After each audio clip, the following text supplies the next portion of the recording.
जब भी कोई क्राइम होता है हम में से कई लोग ये पूछते हैं कि इसमें नया क्या है। ये तो फला फला के साथ भी हुआ था।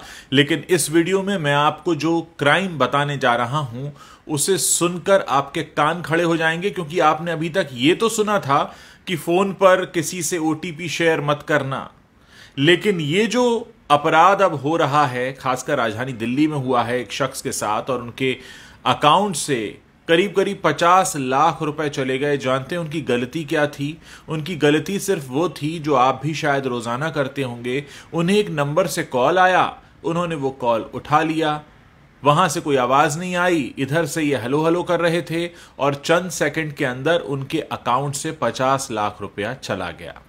यह बिल्कुल नई तरह का अपराध है। अभी तक पुलिस इसके बारे में पता नहीं कर पाई है कि कौन सी टेक्नोलॉजी इस्तेमाल की गई है, लेकिन ऐसा लगता है कि जिस शख्स ने इन्हें फोन किया उसके पास इनके फोन का रिमोट एक्सेस आ गया था, और जब तक ये हलो हलो कर रहे थे, इधर से कोई आवाज जा नहीं रही थी, उतनी ही देर में, क्योंकि उस शख्स के पास इनके फोन का रिमोट एक्सेस था, उसका काम हो गया। इसके बारे में पता किया जा रहा है। कुछ लोगों ने मुझ तक ये शिकायतें पहुंचाई हैं और ये रिक्वेस्ट की थी कि हम अपने प्लेटफॉर्म पर इसके बारे में बात करें। दोस्तों, अब ये पुरानी बात हो चुकी है कि अपना ओटीपी शेयर मत करना। आपको ठगने वाले अब एक कदम आगे निकल चुके हैं। ऐसे में आपको भी तैयारी पक्की करनी होगी। पहली बात तो यह है कि अगर अनजाने नंबर से फोन आ रहा है, कोशिश कीजिए मत उठाइए।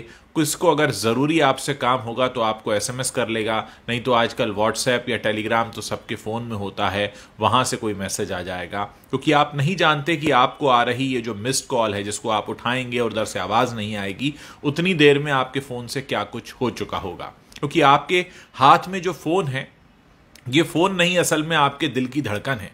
क्योंकि आपका बैंक अकाउंट से लेकर आप किससे मिलते हैं, कहां जाते हैं, कहां खाते हैं, क्या खरीदते हैं, क्या पहनते ओढ़ते हैं, किससे क्या बातें चल रही हैं, सब कुछ इस फोन को पता है। और सोचिए किसी ने अगर इसका रिमोट एक्सेस ले लिया तो वो आपके साथ क्या क्या कर सकता है। और बहुत सारे लोग तो आजकल पेटीएम और गूगल पे वगैरह जो ई वॉलेट्स हैं उनको भी यूज करते हैं। आप सोचिए कि उन तक भी एक्सेस हो सकता है उस व्यक्ति का। ये बिल्कुल नई तरह का अपराध है, इसके बारे में बात होनी चाहिए। ये जो फोन जिसे हम अपने हाथ में लिए घूमते हैं, जिससे ऐसा लगता था कुछ समय पहले तक कि हम फोन रखते हैं, अब ऐसा लगने लगा है कि फोन ने हमें रखा हुआ है, क्योंकि इसके बिना हम रह नहीं सकते। ये जहां चार्जिंग पे लगता है हम भी उसके आसपास मंडरा रहे होते हैं, क्योंकि इसके पास हमारी वो जानकारी है जो शायद कई बार हमारे लाइफ पार्टनर और हमारे माता पिता को भी नहीं होती। उतना कुछ जानता है ये फोन। और सोचिए इसकी एक्सेस अगर किसी और को लग गई तो क्या होगा। इस समय, पिछले कुछ समय के दौरान बहुत तेजी से साइबर अटैक्स के मामले बढ़े हैं। 2022 में एक रिपोर्ट प्रकाशित हुई थी जो ये बताती है कि इस दुनिया में हर 40वें सेकंड में कहीं ना कोई साइबर अटैक हो रहा होता है, और इनमें से 94% साइबर अटैक्स ऐसे हैं जो ईमेल के जरिए होते हैं, और इस दुनिया की 64% कंपनीज ऐसी हैं जिनमें कभी ना कभी साइबर अटैक तो हुआ ही है। पिछले दिनों राजधानी दिल्ली के एम्स हॉस्पिटल के सर्वर पर भी अटैक हुआ था, जहां से बहुत सारे वीवीआईपीज का डेटा चोरी हो गया था, जिसकी तादाद करीब 4 करोड़ के आसपास बताई जाती है। यानी इस तरह के अटैक्स जो हो रहे हैं वो कहीं ना कहीं हमें अंदर से खोखला कर रहे हैं। हमें उनके लिए तैयार भी होना होगा। हमारी जो सुरक्षा और जांच एजेंसीज हैं उनको खुद भी स्मार्ट बनना होगा, उनसे ज्यादा स्मार्ट जो कि किसी गांव या कहीं पर बैठकर इस क्राइम को करते हैं। नेटफ्लिक्स पर जामतारा हमने देखा था, उस वक्त हमको पता चला कि किस तरह से इस तरह के अपराध को अंजाम दिया जाता है। ऐसे में जरूरत इस बात की है कि इसके बारे में बात हो, क्योंकि जब तक बात नहीं होगी, हम सचेत नहीं होंगे। इस वीडियो को ज्यादा से ज्यादा लोगों तक पहुंचाइए, उनको बताइए कि आपके फोन पर आ रही मिस कॉल भी आपका खाता खाली कर सकती है। इसलिए बहुत जरूरी है कि आप सचेत रहें, और अगर आपके साथ कुछ भी ऐसा होता है तुरंत पुलिस को सूचित करें, क्योंकि आपकी जो गाढ़ी कमाई इस समय बैंक में है, जिसका एक्सेस आपके फोन से होता है, कहीं ऐसा ना हो कि आपको कोई मिस कॉल देकर आपकी वो सारी कमाई चुरा ले। ऐसा हुआ है, राजधानी दिल्ली में हुआ है। सिर्फ 2 दिन पुरानी घटना है। यानी जब एक शख्स को 50 लाख रुपए चुराने में कामयाबी मिल गई हो, और उसका पता लगाना तो दूर लोग उसकी अभी टेक्नोलॉजी ही ना पता कर पा रहे हों, इसका मतलब यह है कि हम सब खतरे के निशाने पर हैं। यानी हमारे आपके फ़ोन पर भी वो नंबर घनघना सकता है, और अगर वो घनघनाया और हमने उठाया और उतनी देर हमने हलो हलो बोला और उतनी देर में हो गया हमारा अकाउंट खाली, तो फिर सोचिए आप कहाँ जाएंगे। पुलिस एक कोशिश कर सकती है, लेकिन तब तक आपकी गाढ़ी कमाई जा चुकी होगी। इसलिए सचेत रहिए, इस वीडियो के बारे में बात करिए, लोगों को बताइए। अभी तो हमें पहला काम यह करना है कि लोगों को बताना है ऐसा हो रहा है। बहुत सारे लोग इस बात को नहीं जानते हैं, और मेरा जो प्लेटफॉर्म है इसका इस्तेमाल मैं इसलिए करना चाहता हूं ताकि ज़्यादा से ज़्यादा लोगों तक ये बात पहुंचाऊं। इस वीडियो को शेयर कीजिए, लोगों को बताइए कि ऐसा भी हो रहा है। अब वो OTP शेयर मत करना वाली बातें हो चुकी हैं पुरानी, अब सब समझदार हो चुके हैं। इसलिए इस तरह का गुनाह और अपराध करने वालों ने नया तरीका निकाल लिया है। इस नए तरीके से फिलहाल बचने का उपाय जो मुझे समझ में आता है वो यही है।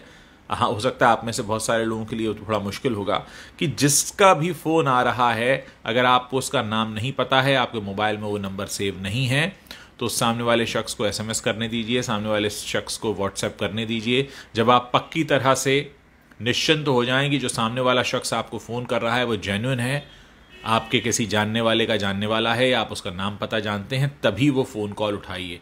क्योंकि अगर आपके साथ ऐसा होता है तो निश्चित तौर पर ये एक ऐसी बात होगी कि पता तो था और फिर भी गलती हो गई। दिल्ली में जिनके साथ हुआ उन्हें तो पता ही नहीं था, उनके साथ ये पहला अभी तक का अपराध हुआ है जिन्होंने पुलिस को सूचित भी किया है, और पुलिस ने एक स्पेशल टीम बनाई है जो उसकी जांच कर रही है। लेकिन अगर किसी एक शख्स के साथ अपराध हो जाए तो हमारी जिम्मेदारी ये बन जाती है कि हम बाकियों को सूचित कर दें ताकि बाकी इस मुसीबत से बच सकें। समाचार जो प्लेटफॉर्म्स होते हैं, या मेरा भी सोशल मीडिया प्लेटफॉर्म है, उनका काम सबसे पहला यही होता है कि लोगों को चेतावनी देना, बताना कुछ नया हो रहा है, आप उससे कैसे बच सकते हैं। जब जानकारी ही नहीं होगी तो बचाव कैसे होगा। पहला स्टेप हम ले चुके हैं, जानकारी ले चुके हैं, अब जानकारी को फैलाना है, लोगों को बताना है ताकि ज़्यादा से ज़्यादा लोगों को हम सुरक्षित कर पाएं। आप अपने घर में लोगों को भी बता सकते हैं कि इस तरह से आ रहे किसी भी नंबर को न उठाएं। मेरे बहुत सारे दर्शक हैं जिन्होंने मुझे स्क्रीनशॉट्स भी भेजे हैं। उन नंबर्स को शेयर करने का फ़ायदा इसलिए नहीं है क्योंकि ये नंबर चेंज हो जाते हैं, क्योंकि जो अपराध करने वाला शख्स है वो भी जानता है कि एक बार नंबर पब्लिक हो गया तो उसके बाद उसे नंबर बदलना पड़ेगा। इसलिए इस बात से कोई फ़र्क नहीं पड़ता कि वो नंबर कौन सा है। अगर आपके फ़ोन में वो सेव नहीं है और आपको कुछ गड़बड़ लगता है तो मत उठाइए, सामने वाले को SMS भेजने दीजिए, अपना नाम पता बताने दीजिए। जब आप पूरी तरह से आश्वस्त हो जाएंगे कि आप उसे जानते हैं और वो कोई चोर उचक्का नहीं है, वो आपके साथ कुछ गलत नहीं कर सकता है, तभी आप उसके फ़ोन को उठाएं और उठाकर उससे बात करें। उम्मीद है बात आपको समझ में आई होगी और आप जल्दी से जल्दी और ज़्यादा से ज़्यादा संख्या में इस वीडियो को शेयर करेंगे, ज़्यादा से ज़्यादा लोगों तक पहुंचाएंगे ताकि हम सबको बचा सकें।